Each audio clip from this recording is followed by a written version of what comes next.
Hi guys, welcome back to Detective AM. I'm your host, Amira. And today in this episode, we're going to talk about the murder case that happened in 2015 about 29-year-old woman known as Tata Chubby. It was April 2015 in South Jakarta City. On Saturday, Setio Hening or Icang, a man who used to own his own small food stall and prepaid top-up seller, was weirded out when one of his loyal customers had not placed any order that day. Deudeuh Alfisahrin, or known as Tata Chubby, used to call him for food ordering every day.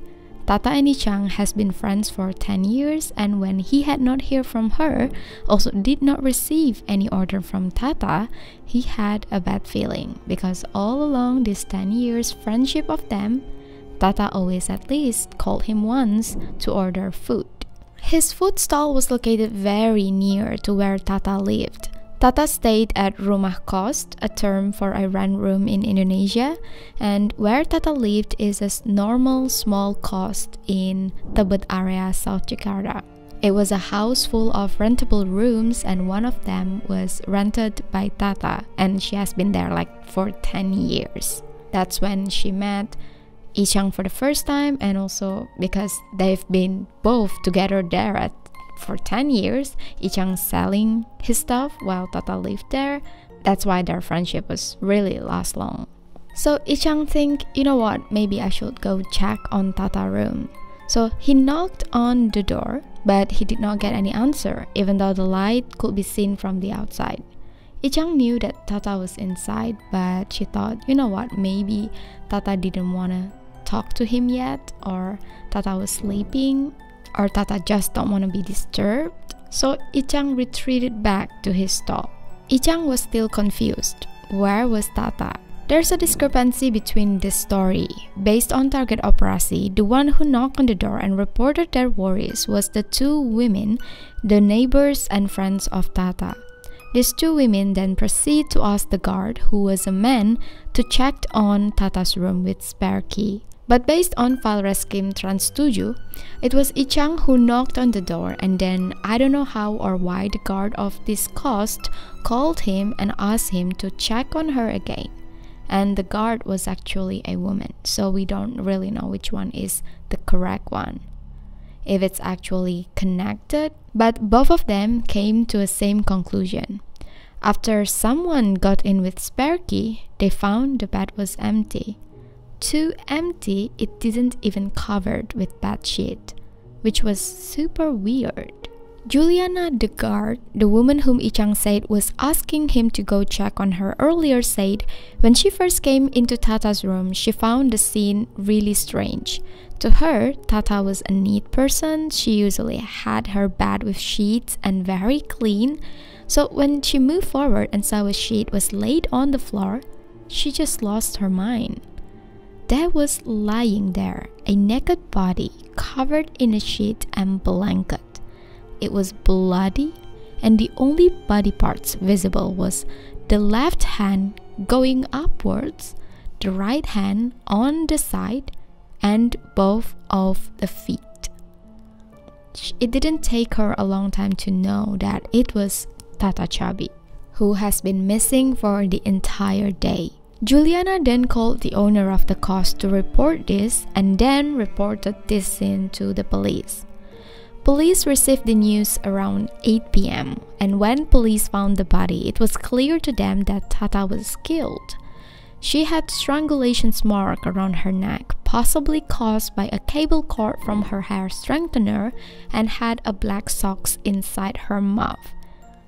Tata's body then sent to Cipto Mangunkusumo Hospital for autopsy, and police began their search. And what was weird is not what they found, but what they didn't. Police expect for someone who lived alone in a rent room, at least there must be one cell phone or communication device that Tata used, but police found nothing. No communication devices was to be found, and police really found this peculiar. Moreover, Tata's dead body was locked inside her own room, and police was looking for a name for possible suspect. how the door got locked and who did this. There must be someone with a key, and they believe that whoever did this to Tata must have the key to her room. But after police trying to ask around who they might be, suspicious about, if Tata has some fight or have any friends or partner who might be a person of interest, no one came with a name. Even Icang, who had known Tata for 10 years, had no idea about her private life at all. Icang knows Tata had one child, and I couldn't find whether the child is a son or a daughter. But even that, Tata never really talked about her own child. Icang said whenever he asked Tata to tell him about her past life or private life, Tata always said that, you know what, my private life, that was all in the past. I don't want to talk about it. And Icang was very respectful. He said, you know what, maybe everyone has secrets and Tata was not comfortable to open up, then he never really asked. So now Tata found in this very tragic way, he really have no idea how or what he should do. Even Icang and the neighbors didn't know what actually Tata do for a living. They actually suspected Tata to do some prostitution because she had many male guests coming. They're all different and they just, rumors everywhere, and they believe that actually Tata was selling herself and living alone and make money out of it. So police have to do a further research, and police found an account on internet named Tata Chubby on social media. It was not clearly said what platform Tata used, but there must be several, and one of them is Twitter. From there, police found out that Tata was doing online prostitution by herself. She actually managed her own booking and serves her customers all by herself. She didn't have any third party or manager, and she just basically doing everything by herself, like what I said. And police had a strong belief that the suspect could be her last customer. So it could be someone who she didn't know, and it could be a stranger. Tata's room is thoroughly searched, and lucky for police, they found her diary. Not sure was it really a diary or just a record book of her own business, but in this notebook, Tata actually kept all her customers' data. I don't know why she's doing this, but keeping a diary, moreover, track record of people who had visited her was the wisest thing she did. Given this cruel world, I suggest for everyone to actually have a diary or just a personal safe place to where you confide, especially if you think you are in risk or just simply being aware. And I believe that Tata understands. She's in a really she understands that her life and safety was at risk every day for doing this. She had strangers coming to her and she has to do them service in her own room. Anybody could do anything they want. And probably Tata herself actually had experienced many things we never knew before, and that's why she started listing all her customers and data every day, just in case.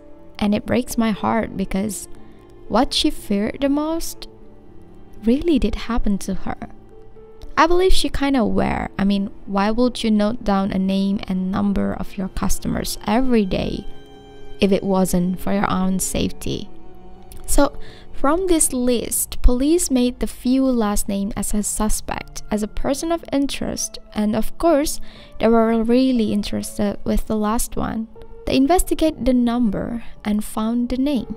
The last customer she had, named Priyo Santoso. It was not known how police tracked down Priyo's address, but by the time they arrived, there was an old man answering their knock. And this man said, "Oh, no, I'm not Priyo. I just moved in here less than a month. Priyo you are looking for is actually had moved out." So from the man, police know that Priyo already had a family.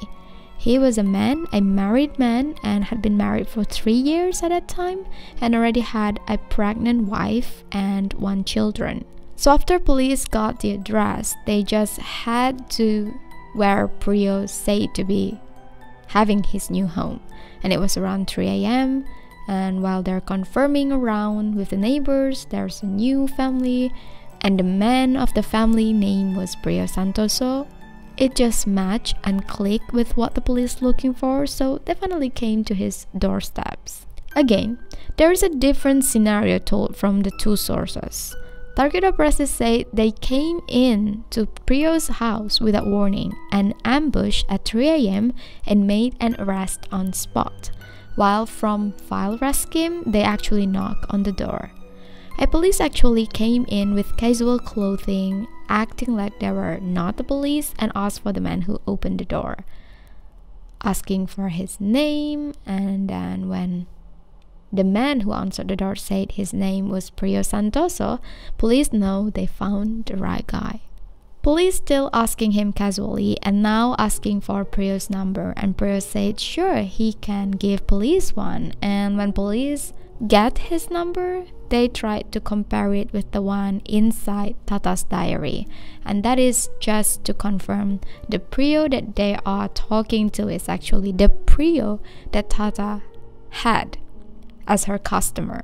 And right after that, police just came forward and told him they were police and asked him if he knew Tata, and he said yes, he knew Tata. Police then asked Priyo to give them his phone number, and when police got this phone, they checked it, and actually the SIM card had been ejected but still placed at the back of the phone. And from that SIM card, police again rechecked and confirmed the number. And then it was a match, and police right away brought Priyo with them to the police station. During this arrest, her wife was actually awakened and very confused with what was going on. It was early in the morning, 3 a.m., and his husband was handcuffed in a matter of minutes. Police then had to tell them the bad news. And when his wife found out that his husband not only was having an affair with prostitute but also a murder suspect, she was bawling. Though Priyo was arrested, police still had to find more proof and evidence. And actually Priyo was very cooperative with the investigation process. Right after his arrest, he actually told police where he kept all Tata's belongings. Police found 3 phones, 1 portable Wi-Fi, 2 power bank, 1 MacBook, and 1 iPad from where he worked, from the drawer of his office. And then I need to tell you guys about who is Priyo actually. Priyo was a teacher in a tuition center at Tanjung Duren area. This guy was known as a really smart guy, and he actually had a quiet, complicated, and sad childhood. His father passed away when he was in his 3rd year in primary school, so his uncle actually fostering him, taking him to their home.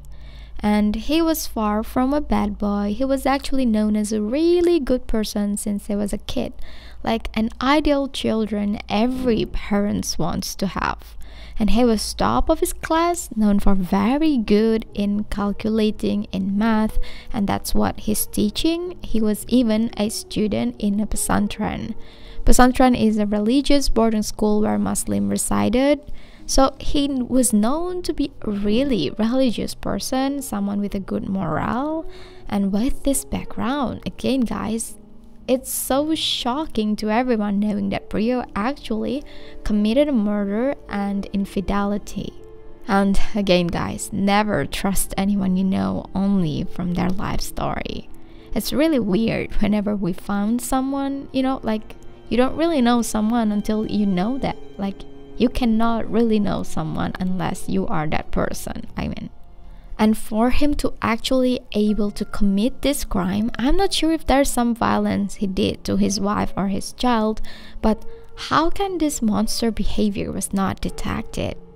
How can someone, this kind of person, live in a society and known as a good person?